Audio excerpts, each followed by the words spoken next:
The CBS Radio Mystery Theater presents...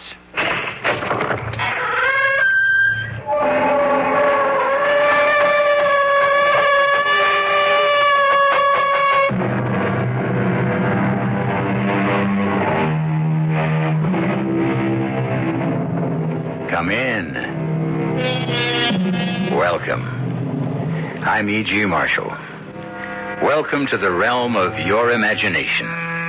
And that of the greatest horror story writer the world has known, Edgar Allan Poe. Yes, I said the greatest horror story writer because although others may have written stories equally macabre and terror-ridden, no one has written as many. Moreover, when it comes to sheer mystery, puzzlement, Poe is unsurpassed. As witness. But, Monsieur Dupin, the door was locked from the inside. The windows were locked from the inside. The murder scene, the L'Espanaye apartment, is on the 4th floor. The murderer could not have escaped. And yet he did, my friend. But how? Oh, come, Pierre, you know as well as I do how. I know. You do. Your trouble is, you don't know you know. Riddles, Monsieur Dupin. You speak in riddles. Not at all, my friend. You create riddles where riddles do not exist.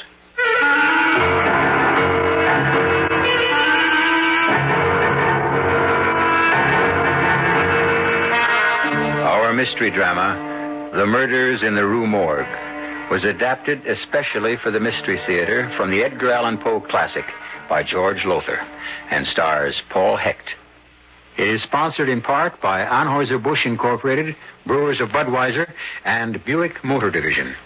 I'll be back shortly with Act One.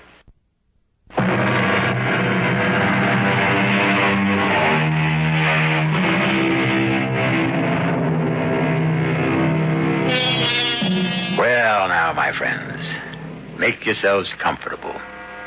Turn down the lights and listen to one of the most horrifying and mystifying of stories, Edgar Allan Poe's The Murders in the Rue Morgue. The year is 1840. The place, Paris, France. At about 7 o'clock in the evening, a young off-duty gendarme, Pierre Musset, and his sweetheart, Yvette, are returning to her apartment in the Rue Morgue after an evening at the Moulin Rouge. But when, my darling, shall we be married? Oh, just as soon as I'm promoted to gendarme first class, Yvette. When will that be? Oh, when indeed. My sergeant, Duchamp, is one of the most indifferent, ruthless of sergeants who takes pleasure in holding his men back, doing all he can to prevent promotion rather than... Yvette, look. There's a crowd in front of your house. Something's wrong. Come here, quickly. All right, let me through. I'm a gendarme. You there. What's happened? We do not know. It happened less than a minute ago. Screams, officer. The most awful screams from Madame L'Espanaye's apartment. Madame L'Espanaye? Her daughter Camille? Yvette, it is you. Oh. Yes, Camille, too. Both of them screaming so horribly in such agony. I cannot tell you. Where is the L'Espanaye apartment? What floor? Next to mine. 4th floor back. Yvette, you stay here. I'll see what happened. No, I'll come with you. Stay here, I tell you. God knows what I'll find up there. No, Pierre, they were my friends. Oh, well, all right. Come on, then.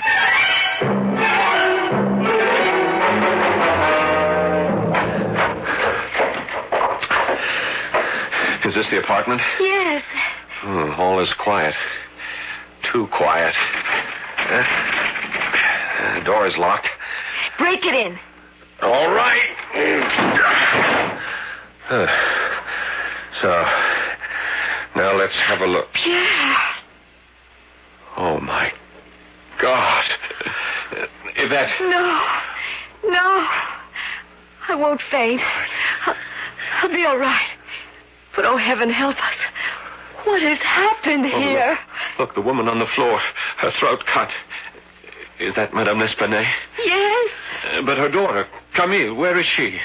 The bathroom door. It's closed. Perhaps... I'll go and see. No, it's empty. The kitchen, then.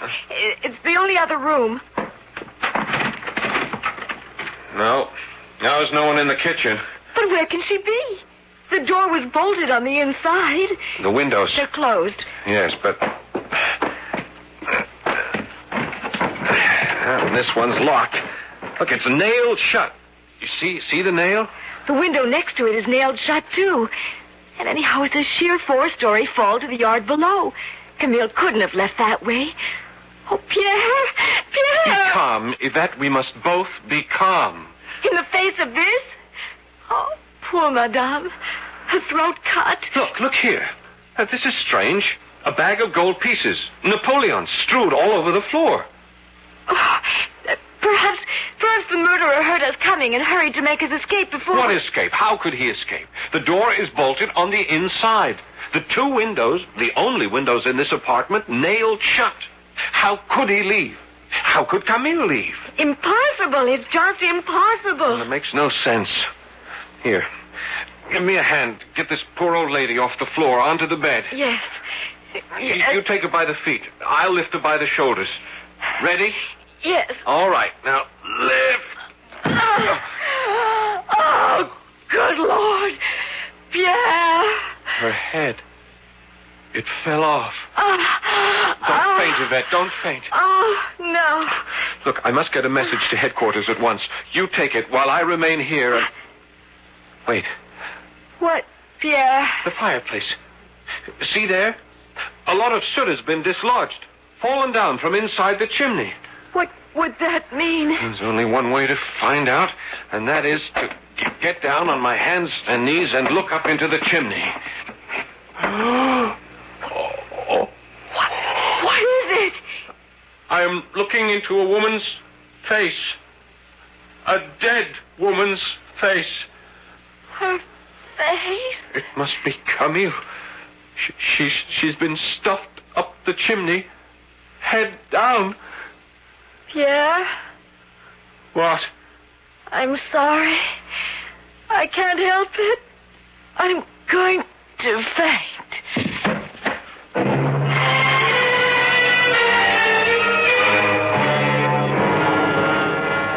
Jules? Another glass of wine? I'll tell you, Yvette, after what happened next door to you last night, I could use another bottle of wine. You sailors, all alike. You can never get enough of wine. Oh, love, come here to me. Jules, not now. I'm engaged. Yeah, to a gendarme. And 2nd class yet. He'll be a gendarme 1st class someday. Yes, and a sergeant someday, too. Sure, let me go. I must answer the door. Pierre, darling, I wasn't expecting you. Yes, so I see. Oh, don't get any ideas, Pierre. This is Jules Dubourg. He's a sailor on sick leave. Jules, this is Pierre Musset, my fiancé. Hello.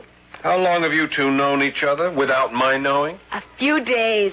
Jules only came to live here a few days ago. Live here? He has 2 rooms in the basement, and he is quite sick. Something I picked up on my last voyage in Borneo. Borneo, eh? Jules has been all around the world, and more than once. Thank you for the wine, Yvette. It has warmed my stomach. Goodbye for now. Goodbye. I hope that is all you warmed? His stomach? Pierre, what a thing to say. We have no cause to be jealous. I'd better not have. I have enough troubles as it is. Tell me, my darling, what happened when you talked to Sergeant Duchamp? Exactly what I expected would happen. I said, Sergeant Duchamp, I would like to be assigned to this case, to the murders that happened in the Rue Morgue. And what did he say? He said, You solve a mystery like that one? You leave such things to your betters in the Detective Bureau. Of course you stood up to him. Oh, yes, I'm not afraid of him. Not like the others. I argued with him. I explained that I am in love with the most beautiful girl in the world, and that I cannot wait to make her my wife. But I cannot make her my wife until I am promoted to gendarme 1st class, and one way to get promoted to gendarme 1st class would be for me to solve the murders in the Rue Morgue. And what did he say to that? He laughed.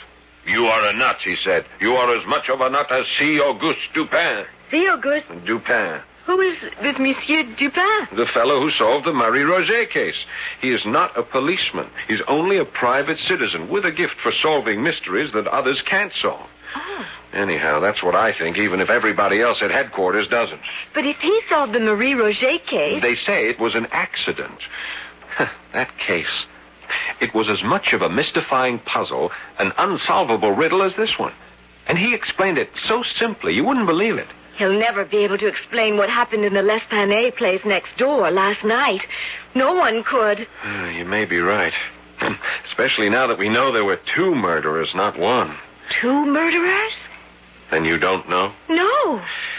Yvette, I talked last night with some people in the crowd downstairs. They said that while Madame and her daughter were screaming, they heard the voices of 2 men yelling and cursing at them. 1 murderer or 2. How did they get out of that apartment? Perhaps your friend, Monsieur Dupin, could tell you. Go to him. Ask for his help. You forget.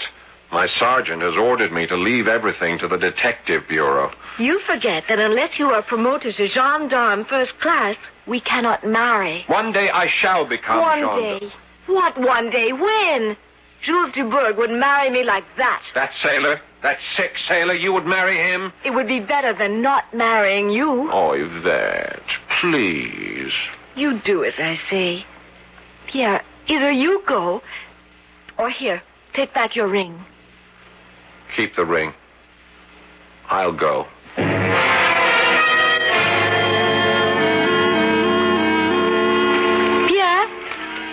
Pierre? Yvette!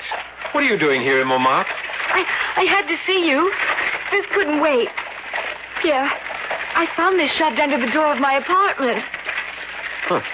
Looks like a note. It is a note. Read it. Be warned. Tell your boyfriend to forget about the Rue Morgue murders, or you will die the way Madame L'Esplanade did. Yvette. I thought you had better see this and take it to Monsieur Dupin at once. He will know what to do. Yes. Yes, he would. Then take it to him as soon as you are off duty. And Pierre? Yes? You did go to see Monsieur Dupin, didn't you? Well, no. Yeah. I couldn't bring myself to do it. I didn't have the nerve. But now that your life is threatened, I'll go to see him and ask his help. I promise you, Yvette. I promise.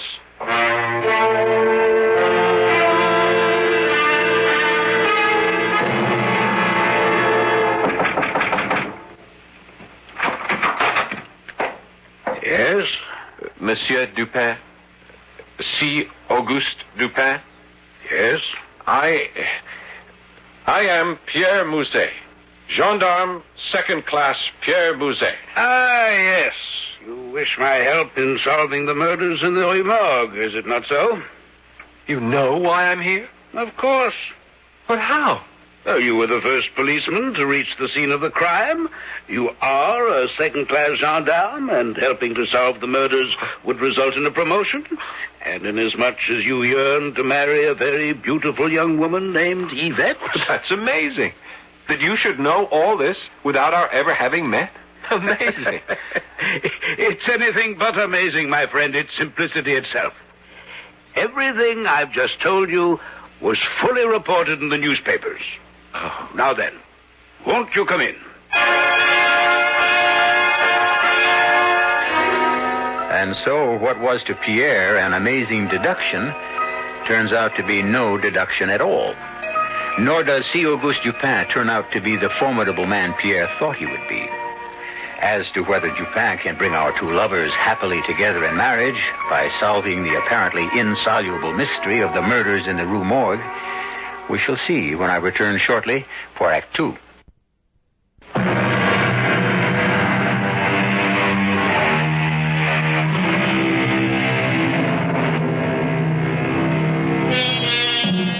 Well, then, Gendarme 2nd class Pierre Musset has sought the help of C. Auguste Dupin in solving the murders in the Rue Morgue. Murders so baffling that any chance of solving the mystery seems impossible. Still in all, as you know, Dupin solved a mystery equally as puzzling, that of Marie Roget. So let's join Pierre now as he sits across from Monsieur Dupin in the latter's modest apartment. My dear fellow, I've little, if any, interest in solving crimes. I wish only to be left alone to read my books and pursue 1 or 2 hobbies. And after all, crime is the business of the police. I know. Well, thank you for seeing me, at least. I'm sorry to have taken your time. Good day, Monsieur Dupin. Good day. Wait. Monsieur?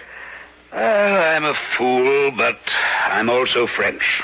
I have no interest at all in solving crimes, but, let me face it, I cannot remain untouched by the plight of young lovers. Then you will help me to... If you solve this mystery, or more precisely, if I solve it for you and let you take the credit, then assuredly you'll be raised to gendarme first class and able to marry your beloved Yvette. Now, can you gain access to the L'Esplanade apartment? Of course. Well, in that case, my dear fellow, let us go at once to the Rue Morgue.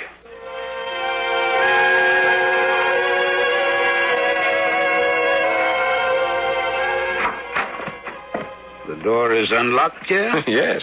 As you can see, Monsieur Dupin, it was bolted on the inside when I broke the door. The bolt was torn out of the wood. Small wonder. You're a big fellow. Ah, there. That large blood stain on the rug. That's where she lay. Madame L'Esplanade, with her head cut off. Now, the bag of gold pieces... It lay right here, on the rug. The gold pieces were strewn all over the floor. I keep asking myself, why didn't the two murderers take the gold? But there is no answer. Because you're asking yourself the wrong question. The wrong question?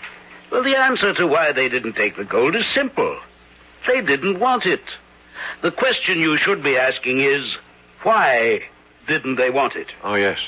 Yes, I see. Now, this is the fireplace where you found the body of the daughter, Camille? Yes. Stuffed up the chimney. Feet first, the head down. Again, I keep asking, how powerful must these men have been to be able to do it? To stuff a body up a chimney with such force that... Well, I don't know how many bones were broken. My friend, you have a positive genius for asking the wrong questions. Again, it's not how they do it, but why did they do it? What reason would they have for doing it? Oh, I can't answer that. Maybe there was no reason. There's always a reason, Pierre. Now, what else was there? Ah, yes, the windows. You say these are the only two windows in the apartment? The only two. None in the bathroom, No. in the kitchen? None. And these appear to be kept locked with a nail in each.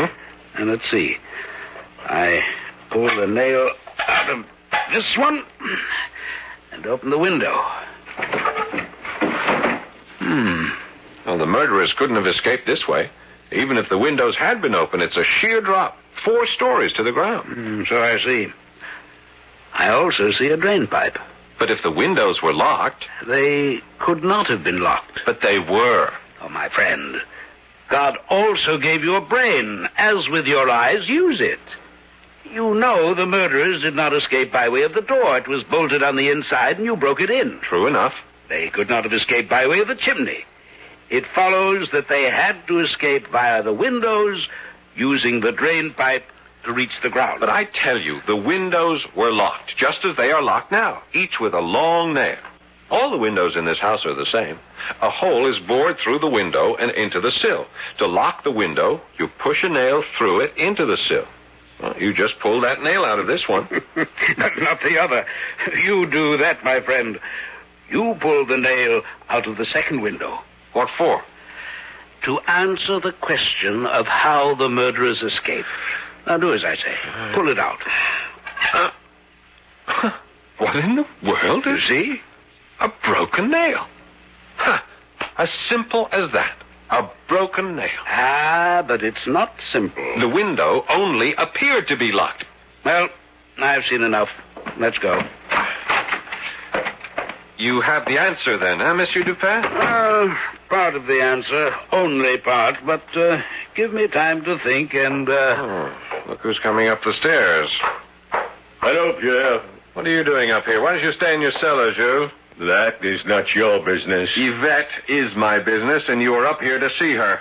What if I am? I want you to stay away from her. Yvette is my fiancée. Take a reef in your sail, Pierre. You don't own her. Now, you listen to me.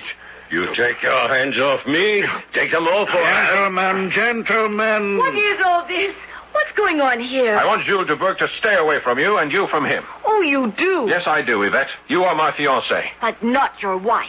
And even if I were, I have a right to see anyone I please. Not while you are engaged to me. Oh, is that so? Well, let me tell you something. I will see anyone I wish, whenever I wish. Now, mademoiselle, you don't mean that. You're speaking out of anger. Who are you? And what right have you to interfere? My name is Dupin. Auguste Dupin.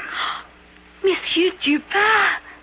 Pierre, you went to him. He did indeed, mademoiselle, and believe me, your fiancé is not only a man of determination, but brilliance, mademoiselle.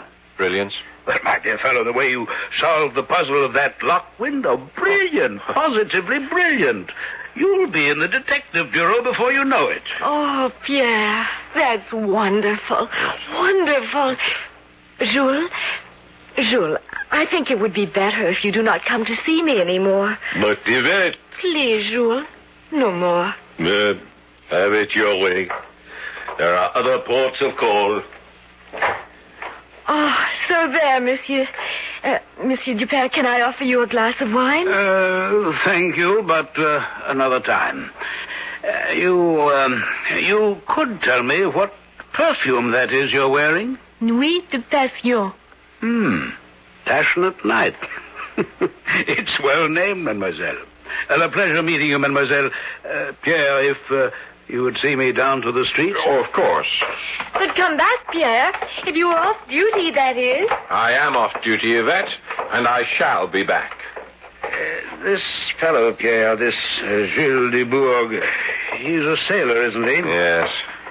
What's he doing here? Why isn't he at sea? I don't know. He's ill. Some sort of rare tropical disease he picked up in Borneo. In Borneo? Interesting. What's so interesting about it? You know, my friend, I told your fiancé you were brilliant enough to be a detective. Oh, I appreciate that, Monsieur Dupin. You did me such a favor, building me up in her eyes. Oh, but it's true, you know. You could be a detective. You've only to learn how to use your head and all your senses. My senses? All 5 of them. You see, everyone's senses, taste, smell, sight, sound, touch, all these tell things. But few people listen. For example, I noticed the scent of your fiancé's perfume. Have you? Well, I've always known she smelled exciting. But beyond that, you did not go. Now, you ask me why the fact that our sailor man, Jules Dubourg, contracted a disease in Borneo is interesting to me. Yes, I do. But you've no need to ask. It's as I said before. You know, but you don't know you know. Very well, then. I'll give you a lesson. Your first lesson in how to be a detective. Now, first, look. Then, see what you look at.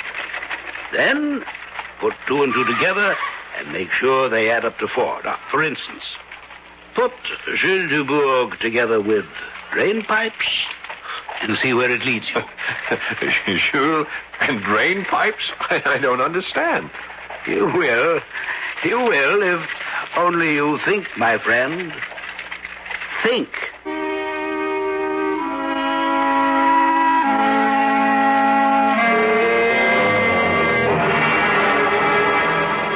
Pierre.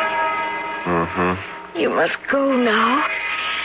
It's 3 a.m. Oh, let me stay a little while longer. Just a little while. No, my darling. I must go to work in the morning. Oh, I need my sleep. And I'm certainly not getting any with you.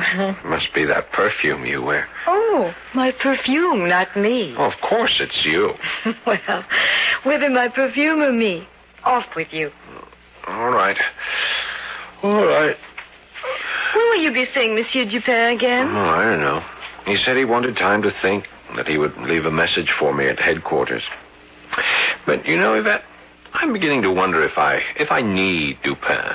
If there was any need to go to him in the first place. What do you mean? Well, after all, I solved the mystery of how the murderers escaped. One of those 2 windows wasn't locked at all. The nail was broken.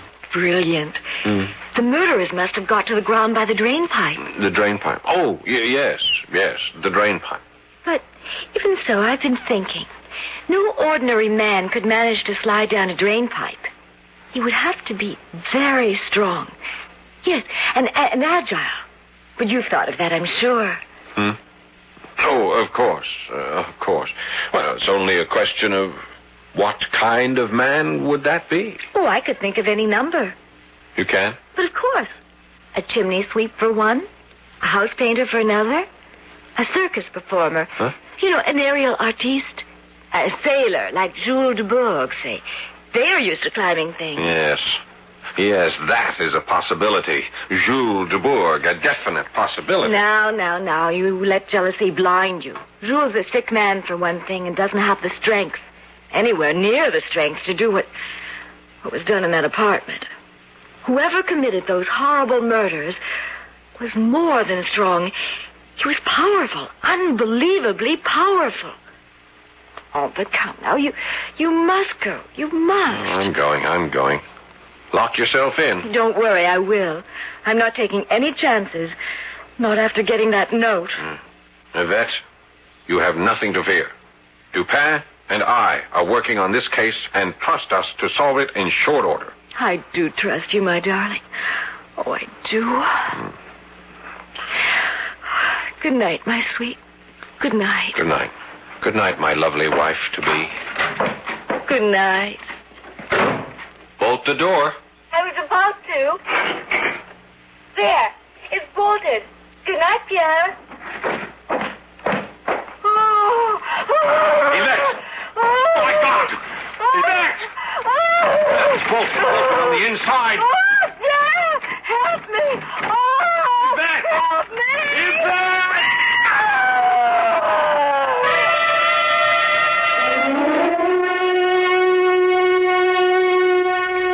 The horror that struck Madame L'Espanaye and her daughter now strikes Yvette. And once again, Pierre faces the barrier of a door bolted on the inside. You, like me, can imagine the terror of this young policeman as he steps back before flinging all his weight at that locked door, wondering what frightful sight will meet his gaze when he breaks it down. I'll return shortly for Act 3.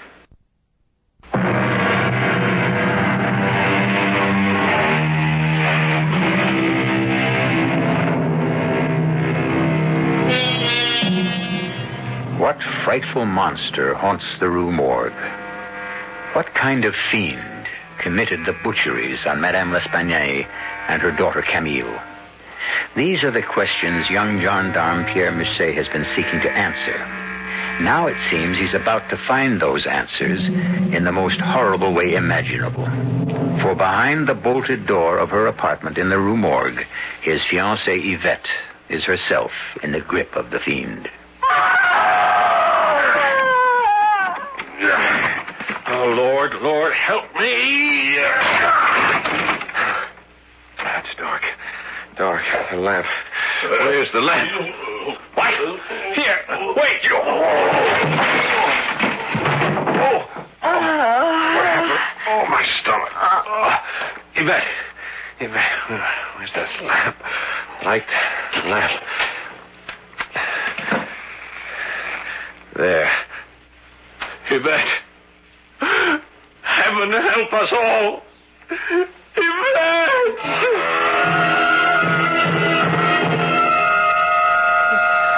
My friend, compose yourself. Monsieur Dupin. There now, softly. Now, tell me all about it. Well, as I said, I broke the door in. It was dark, but I could make out a shape. It was a huge, a monstrous man against the moonlit window. I saw him only for a second because he flung himself at me with such speed, with such amazing speed. He took me off balance. He struck me. It was a powerful blow in the stomach. Oh, heaven, I'm not yet recovered from it. Some wine, perhaps? No, thanks. Let me go on. Now, as I went down, I grabbed at him, and Here, look, I must have grabbed him by the hair on his head because I pulled these hairs out. Black. Coarse. Then I think I don't know, I lit a lamp. Yes, and I saw Yvette. Oh, my poor Yvette. Blood streaming down her cheek. Bruises already beginning to blacken her face. You took her to the hospital, Yes. you said? Yes, I did. What is her condition? Well, it's not fatal, thank God. Not even very serious. Badly bruised, cut over her right eye, but she's going to be all right. The monster failed to make good his threat to kill her. We may indeed thank God for that. Yes. Well, at least we know more than we did before, Monsieur Dupin. We know that the murderer is a big man, a huge man of unbelievable strength, and that he has black hair. We know a great deal more than that, Pierre. We do? Well, I do, and so do you. Only, as I've said before, you don't know you know. Oh, Monsieur, I do not have your brilliant brain. Well, it doesn't matter. All that matters is that you can solve this awful mystery, that you can save Yvette. The murderer failed this time, but he'll try again. Well, it's my hope that he will, yes. Your hope? Surely you, as much as I, want to save Yvette's life. Well, of a certainty, my friend. But I'm afraid I can save it only by risking it.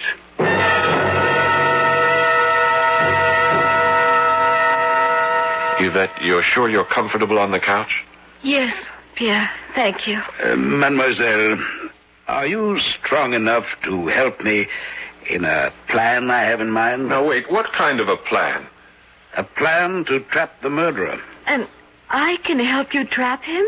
You can be the bait. Now, just hold on a moment. Yeah, let me explain. There is nothing to explain. Now, whatever you have in mind, I refuse to let Yvette risk her life. Nonsense, Pierre. My life is in danger anyway. Precisely. The killer will strike again, but not for the reason you think. What do you mean? In that note he sent Yvette, he swore he would kill her if I did not stop trying to unmask him. But that is not the reason Yvette was attacked. In fact, if I'm not mistaken, she was not deliberately attacked at all. How can you say such a thing? Look at the bruises on her face, her arms, the gash over her eye. Use your ears, my friend, no more than your eyes. I did not say Yvette was not attacked. I said she was not deliberately attacked. Nor was she attacked by the person who wrote the note.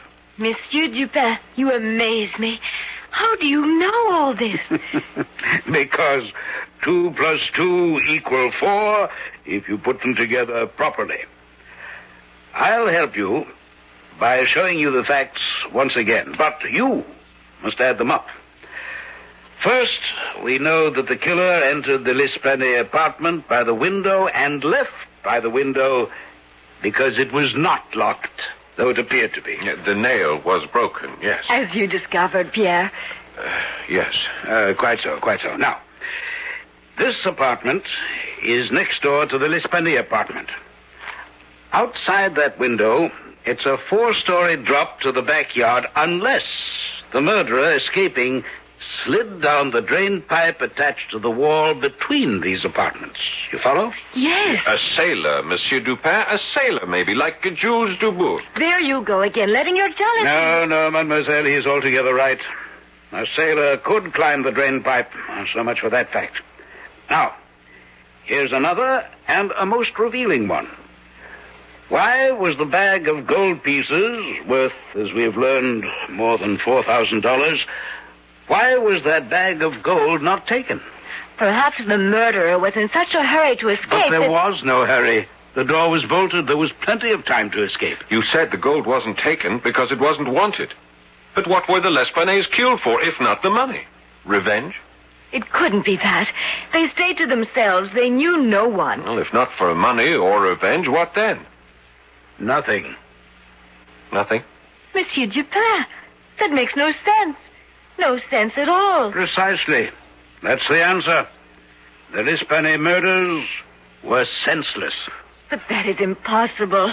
The murderer must have killed for a reason. No, he did not. And why do you keep saying murderer when there were 2? You're forgetting one of the most important facts of all. The fact that 2 voices were heard in the L'Espanaye apartment. One was definitely that of a Frenchman, but the other... you shall see tonight, if Mademoiselle will indeed act as the fate. Of course. What do you want me to do? Do not lock your windows, and do not bolt your doors. That is all. That is enough. Now, be calm, my friend. Your fiancée will not be alone. We shall be with her, both of us armed with pistols. Oh, and one thing more, mademoiselle. Monsieur? That perfume of yours, Passionate Night. And be sure to use it. Use a lot of it. If you say so, yes. Why? The murderer, I think, finds it enticing. If it comes to that, so do I.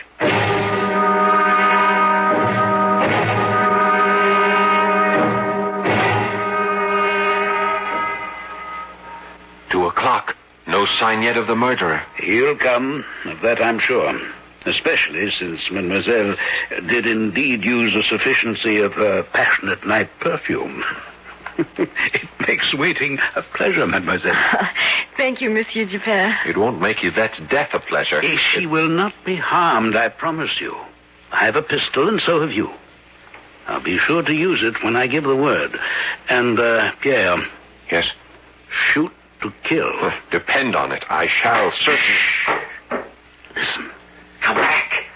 Come back, I tell you. Let me get to the window. Yes, it's coming. It's climbing the drain pipe. It? Damn you, come back! There's someone climbing the pipe behind it, trying to reach it, trying to stop it. You keep saying it. What do you mean, it? You'll see in a moment. Get back, well back. You, mademoiselle, you stay there. Pierre? Yes? The instant it appears in the window, I'll give the order to shoot. Remember, shoot to kill. Don't worry about that. Now, shoot! It's still alive. Shoot again. Light the lamps while I get to the window and... Dubourg! Jules Dubourg, come up. Don't try to escape. Dubourg, I was right. It is Jules Dubourg. Who else, my friend? He's the only sailor living in this arrondissement. Come in, Dubourg, come in. Please, it was not my fault. It was not my fault. I'm well aware of that. You've nothing to fear, although you thought you had. On the floor. My God, what is it? It's the Russian, the German, the Italian, the foreign voice that was no language at all. I'm not as familiar as I might be with the ape family, Dubourg. What is it? A gorilla? A baboon? What? An orangutan. Oh, what? An orangutan. A large ape found in the jungles of Borneo. And this is the monster that killed Madame L'Espanaye and her daughter? Yes. And heaven help me, I am responsible. There was nothing I could do, monsieur. Nothing. Well, you could have notified the police. You should have. They would have handled matters for you with dispatch. But you didn't do that because you still hoped to sell the ape, didn't you? Can you blame me? I'm a poor man and sick. I need money. I brought the orangutan back from Borneo in the hope of selling it. I paid to have the ship's carpenter build a special box with air holes to hold it. Paid money I could ill afford. And God help me, when I engaged those rooms in the cellar, I should have kept it in the box. But I felt sorry for it. It looked so human. It was so human that I let it out and kept it in one of the rooms. How did this beast come to kill Madame L'Espanaye and her daughter? It escaped from the room I kept it in. I wasn't there when it happened.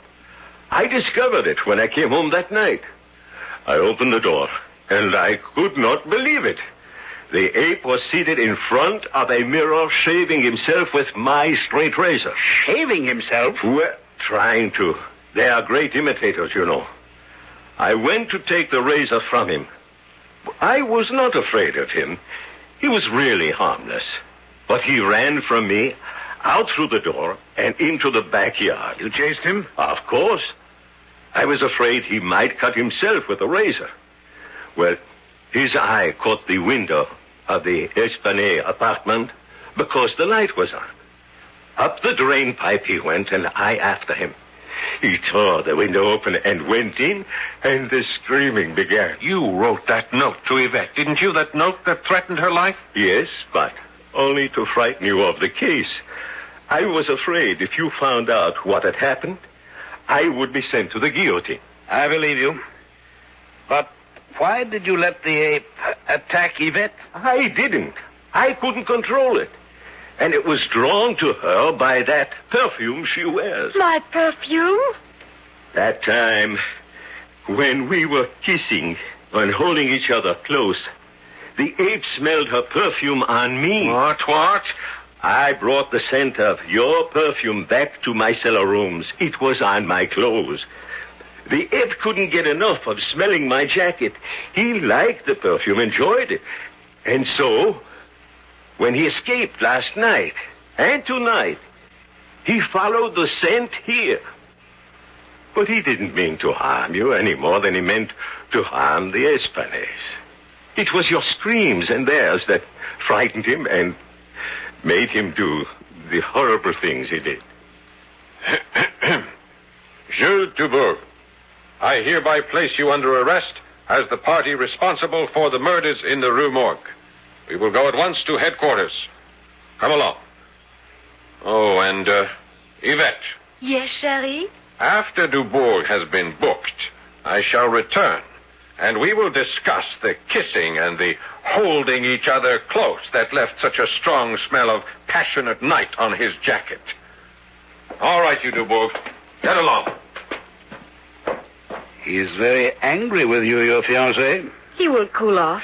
You will have, no doubt, a satisfactory explanation for him? No. But there are other ways, Monsieur Dupin. There are other ways. There are indeed, mademoiselle. There are indeed.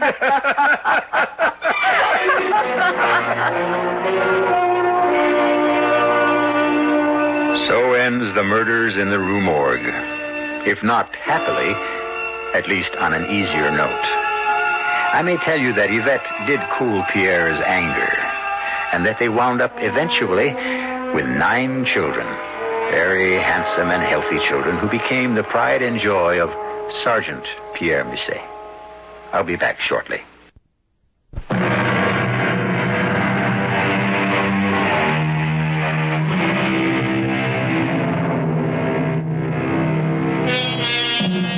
I cannot close without an expression of gratitude to Edgar Allan Poe, a sensitive man whose life was an almost incessant and unrelenting torment. Such torture for him that he sought release in alcohol and drugs. He yet gave the world immeasurable pleasure with his stories of the macabre, the horrible, the arcane. He may even have given to the world one of the greatest fictional detectives literature has ever known, Sherlock Holmes. I don't know about others, but I must ask, had it not been for C. Auguste Dupin, would there have been a Sherlock Holmes? Our cast included Paul Hecht, Guy Sorel, Corinne Orr, and Dan Acco. The entire production was under the direction of Himan Brown.